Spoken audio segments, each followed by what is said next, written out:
sebenarnya belum Oh, ketemu. ini dari segi zahir materi dia berlimpah. Bukan, yang tadi contoh yang satunya, orang ini kelihatannya yang sabar baik, tadi. kelihatan secara orang umum baik, orangnya ya pendiam, baik sama tetangga, tapi hidupnya hidupnya ini secara ekonomi serba kekurangan, soro. Nah, mungkin mereka jiwanya yang tentram mungkin ya. Belum ketemu jalan. Iya. Sebenarnya kenapa kok belum ketemu jalan?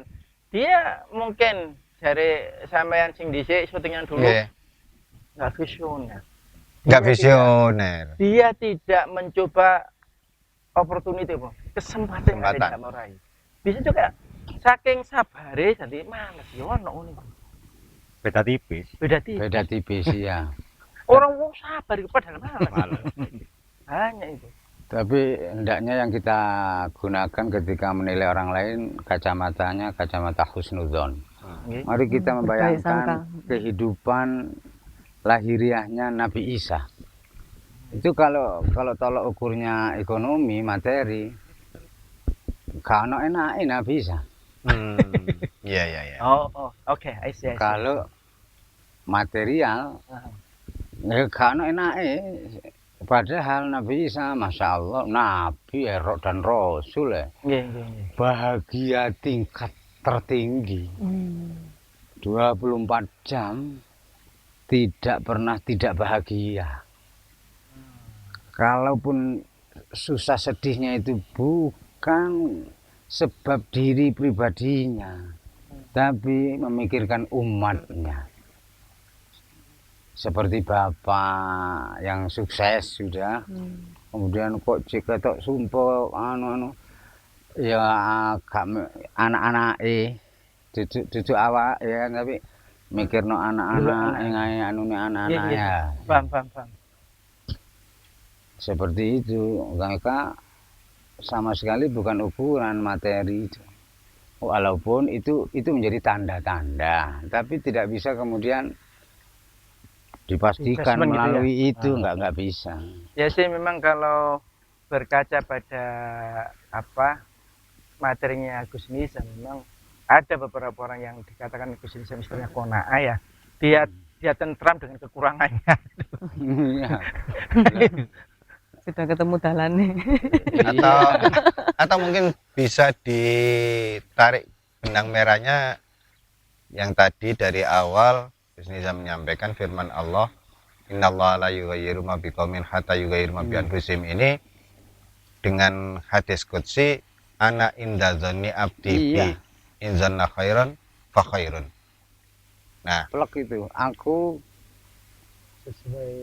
Allah akan berbuat apa atau mentakdirkan bagaimana kepada hambaku tergantung prasangka hambaku kepadaku. Jika baik prasangkanya, aku akan berbuat baik. Jika buruk, aku akan berbuat sesuai dengan prasangkanya. Ya kan, berarti jika ingin berubah, maka rubahlah watak. Jika ingin merubah watak, rubahlah prasangkanya. Ya, jadi harus sangat itu gandengan pasangan. Berarti watak itu memang bisa dirubah ya Gus ya.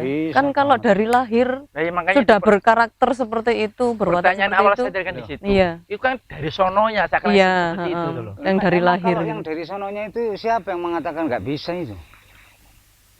Berarti tetap bisa ini ya. Terus kalau nggak dirubah, lah jenenge dirubah itu ya elek nang api nang lebih api. Itu nggak tahu itu unen-unen itu watak gak bisa dirubah. Kan dalile itu. Ya ada dalilnya. Berarti di tiap orang itu sebenarnya tetap ada punya watak jelek dan watak baik nggak gitu. Ada yang enggak. Punya dua sisi gitu. Iya. Tinggal porsinya aja yang ditambah. Artinya yang perlu di-endorse ya, perlu digarisbawahi yang disampaikan oleh Gus Nizam adalah bahwa tak bisa dirubah. Itu yang perlu digarisbawahi. Ya, Kenapa? Karena selama ini yang mikirnya kan dari lahir wataknya atau, seperti itu. Atau diarahkan begitu loh. Bukan. Iya. Ya dirubah diarahkan. Tetap tapi diarahkan. Ya itu kan ungkapan lain sesungguhnya ya. Ya, boleh iya itu nggak bahas wis kalau gitu. Tapi ini dirubah ya bisa, dirubah. Tentu ya dengan husnudzon, dengan doa, sedekah dan upaya kasbi lah, berupaya. Dari malas dirubah ke semangat. Ini kan tabiat, watak males. Semua orang punya ini. Nek gak diperangi, gak dianu dhewe. Ya iki dari ke hari ya nambah. Jadi kalau yang disampaikan, yang dicontohkan Cak Wahab tentang seperti Umar yang tetap keras saja, itu memang wataknya keras. Tapi artinya yang kekerasan beliau seperti itu karena lingkungan, karena ajaran Nabi sehingga diarahkan ke yang positif. Tapi kekerasan masih tetap aja. Bukan karena lingkungan, Karena didikan, karena ajaran. Sesungguhnya ya begitu, sesungguhnya ya yang merubah selalu Allah. Pokoknya yang baik-baik selalu Allah. Dan itu cahaya ilmu. Ya ini yang merubah watak kita. Kita tidak bisa merubah watak kita, watak buruk kita. Yang bisa hanya Allah. Maka kita harus memohon, meminta tolong kepada Allah melalui bimbingan ajaran Rasulnya. Kalau zaman sekarang ya ulama pewaris Rasul. Bagaimana cara yang benar menurut Allah, baik menurut Rasulnya, bagaimana cara saya merubah nasib saya ini. Yang tahu ya pelatih. Tetap menjadi pelatih. Mencari pelatih. Harus itu, tidak bisa tidak itu. Harus. Atau kalau boleh disimbolkan yang tempo hari di kopi barengnya Gus Nizam itu ya sukses ala Gus Nizam itu bahasa lainnya jika ingin sukses rubahlah watakmu. Iya memang iya itu. Maka, jika ingin, kalau saya melanjutkan boleh tidak ini, jika ingin merubah watakmu bergaullah dengan orang baik. Harus, tidak bisa tidak. Sekali lagi butuh contoh, butuh teladan, dan terus menerus ini kaitannya ini nggak bisa sebentar terus nggak bisa, harus terus menerus ini. Bagi teman-teman yang belum sukses secara ekonomi, ubahlah watakmu. Nah, untuk merubah watakmu bergaullah dengan orang-orang sukses. Iya. Yang lebih dulu berpengalaman. Dulunya orang-orang sukses itu ya punya semua orang sukses punya riwayat kelam, riwayat tidak ada yang tidak, karena sukses itu tidak instan. Berproses yang panjang. Nah ini kalau Cak Rohu bergaul sama siapa Cak Rohu? Bergaul sama orang sukses nggak ya? Iya, memang catatan saya tentang sukses ala Gus Nizam memang banyak sekali yang nanggapin. Per hari ini hampir 200 ya dari tulisannya itu. Ya, poin yang ketiga adalah bergaul dengan orang sukses. Gus Nizam mengatakan bahwa kita diterima oleh orang sukses itu anugerah terbesar. Anugerah terbesar, iya. Dan itu yang dicatat sama teman-temannya dari sekian tanggapan. Iya. Iya. Dan memang kita diterima orang sukses itu angel. Gak gampang dipercaya orang. Iya. Iyalah. Itu anugerah terbesar itu. Terus kalau yang di antara tanda-tanda orang yang dikehendaki akan menjadi baik dan sukses oleh Allah adalah itu tadi. Diterima oleh orang sukses sebagai temannya atau sahabatnya atau muridnya. Itu tanda-tanda terkuat terbesar. Bisa ketularan sukses gitu.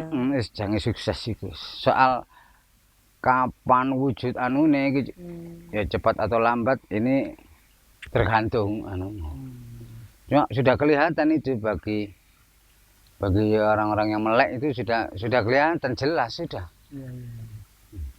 Jadi kita harus ini loh, termasuk bersyukur kan loh. Sebaliknya, bagi orang-orang yang telah sukses, bukti kesuksesannya adalah dengan mensukseskan orang lain, kan begitu. Nah, ini ada ketemu ini nanti. Artinya ketemu siapapun pasti orang yang sukses itu siapa yang ingin sukses? Ya datanglah kemari, katakan gitu. Karena apa? Karena dia juga ingin membuktikan kesuksesannya dengan cara mensukseskan orang lain. Tapi terkadang minder. Minder kenapa? Kan. Apa kok ngene rek masuk kan. Itu izin minder kan. Padahal kan awal-awal katanya Gus Nizam kan satu merasalah sukses. Iya. Ya, itu nomor satu. Yang kedua yakinlah sukses. Yang ketiga percaya temannya sukses. Rutenya kan begitu kemarin itu. Ajar dari Gus Nizam. Iya, selalu awali semuanya itu dari hati. Hati, merasa. Itu dari rasa. Nah, merasa itu mukodimahnya. Setelah merasa, rasa. Merasalah sukses. Kemudian jangan lama-lama, langsung terus rasakan. Di rasa itu yang murni hati. Rasakan kesuksesan. Piye rasane? Manis, legi, es nyaman wis ya iku Nah, kemudian kuatkan terus, bersyukur dan bersyukur. Ini kalau semakin menguat ngedahir akan ke wajah jadi sumringah, jadi aurai jadi gak medeni. Ya termasuk untuk berubah tadi kan begitu. Untuk berubah, untuk menjadi berubah itu kan tadi juga begitu. Iya, artinya harus begitu. Mulai sekarang saya harus berubah. Dan itu ditekankan di dalam diri, diyakinkan, dimantapkan. Lah ya itu bisa diulang-ulang berkali-kali. Jadi balik lagi ke cerita jenengan yang tetangga sing sabar, tapi kemudian karena mindset dia yang perlu dirubah. Ya belum tahu juga. Nah itu apa? Enggak, ini kan banyak di pandangan secara umum di masyarakat itu kan ya tadi contohnya dari Mbak Wulan itu tadi kan juga yang sebaliknya juga ada. Di kampung terkenal lah suka bikin resek misalnya. Tapi ya sisi nggak masuk itu. Tapi mungkin bisa jadi dia secara materi itu bermasalah di masalah lain mungkin. Mungkin bermasalah di kejiwaannya, kurang bahagia apa-apa. Bisa dipastikan jiwanya nggak bahagia gitu. Karena nggak ada orang yang suka bikin resek kok. Kaya. Bukan sisi kayanya kok hidupnya enak apa. Kalaupun enak itu nggak tenang dia. Pandangan sawang sinawang. Nggak tenang. Sawang sinawang, enak sih nyawang. Sing lakoni soro. Ya, kayak sing kulina soro kayak. Enggak, memang yang merasakan kita nikmat itu kan orang lain sih. Oh, enak aja guru karaman. Loh. Enggak, bagi orang-orang tertentu enggak. Benar-benar merasakan enak itu, kaono. Karena apa? Di sebagian pemahaman yang kami dapat dari Gus Nizam itu kelas sawang sinawang lah. Dia lebih dulu berkata, "Gak ono wong urip enak kaya aku ngene." Nah, itu gimana Gus? Kalau dengan begitu itu apa kesombongan atau bagaimana? Bukan kesombongan itu. Bukan. Itu ungkapan syukur. Nek gak diarahkan ke siapa-siapa. Enggak, ngomong sendiri. Lah iya, ngomong sendiri itu jadi syukur ya. Sama dengan ngomong kepada Allah. Sama dengan ungkapan syukur. Ya wajib itu. Nah, jadi makanya tidak akhirnya kan tidak menyawang orang lain, Pak. Iya, tidak melihat orang lain. Itu kan bahasanya saja kurang sopan. Kalau esensinya kan alhamdulillah. Syukur. Kalau dengan orang nggak sopan di. Kalau dengan orang gitu ya enggak karena ini ngomong sendiri. Ya kan ngomong sendiri maknanya itu positif itu. Positif banget, itu wajib itu. Ya harus begitu. Kalau nggak diawali begitu ya bagaimana bisa berjalan, bagaimana bisa merubah. Nah, mungkin bisa dikasih kesimpulan atau arahan tahap demi tahap agar merubah nasib itu tadi selain watak mungkin anu Gus dari seperti itu tadi Urut-urutan. bagaimana? Iya. Selalu yang pertama adalah diawali dari Islam dulu.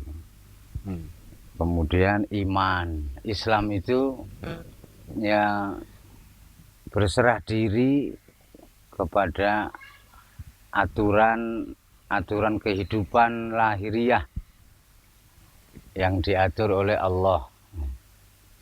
Walaupun di prakteknya masih berat, belum bisa, cuma secara keyakinan atau kepercayaan itu sudah ada bahwa dan rasa ingin tunduk kepada aturan Allah itu ada sudah. Itu Islam namanya. Setelah itu iman, rasa percaya bahwa Allah memerintahkan begini begitu itu tujuannya ya supaya enak, supaya gawe sing diperintah. Gusti Allah gak duwe maksud elek nang merintah ini itu. Begitupun Rasulullah. Itu namanya rasa percaya.